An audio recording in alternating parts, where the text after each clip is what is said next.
অভয়নগরে গলিত ঝুলন্ত মরদেহ ঘিরে রহস্য, আত্মহত্যা না নির্মম হত্যা।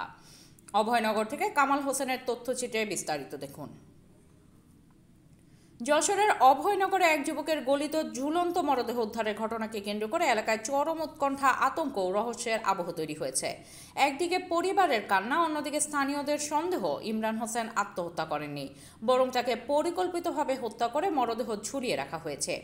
এই দাবি শোনা যাচ্ছে এখন মুখে মুখে, আবার অনেকেই বলছেন আত্মহত্যা।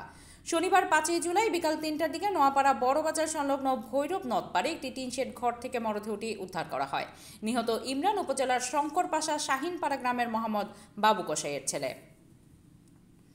দুর্গন্ধ ছড়ানো ঘরেই মিলল চাঞ্চল্যকর দৃশ্য। প্রত্যক্ষদর্শীরা জানান, ওই ঘর থেকে পচা গন্ধ বের হচ্ছিল। স্থানীয়দের সন্দেহ হলে পুলিশকে খবর দেয়। পরবর্তীতে স্থানীয় জনসাধারণ ও নিহতের ভাইদের উপস্থিতিতে পুলিশ ঘরের দরজা ভেঙে মরদেহটি উদ্ধার করে। মরদেহ তখন আংশিক পচে গলে দুর্গন্ধ ছড়িয়ে পড়ছিল। একটি টুল, কিছু রক্ত এবং একরাশ প্রশ্ন। ঘরের ভেতরে পাওয়া গেছে একটি টুল, যেটির উপর দাঁড়িয়ে গলায় ফাঁস নেওয়ার ধারণা করা হচ্ছে, কিন্তু পায়ের নিচে রক্তের ছাপ, মরদেহের অবস্থান আর ফাঁসির উচ্চতা নিয়ে উঠছে প্রশ্ন।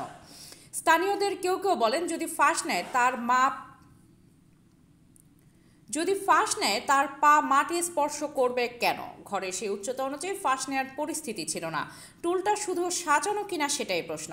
মাদক, পারিবারিক কলহ ও এক রাতের রহস্য ইমরানের পরিবার ও স্থানীয় সূত্রে জানা যায়।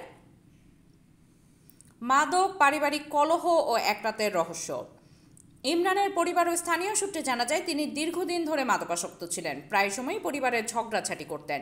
মৃত্যুর আগে রাতে কয়েকজনের সাথে তীব্র বাকবিতণ্ডা ও শারীরিক সংঘর্ষে জড়ান বলেও জানা গেছে।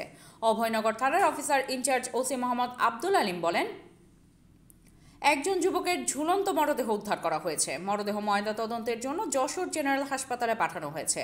প্রতিবেদন হাতে পাওয়ার পর পরবর্তী আইনি ব্যবস্থা নেওয়া হবে। তদন্ত চলছে। ইমরানের মৃত্যুতে তার পরিবারে চলছে শোকের মাতম। মা বাবা বারবার অজ্ঞান হয়ে পড়ছেন। এলাকা জুড়ে আতঙ্ক ও গুঞ্জন চলছে।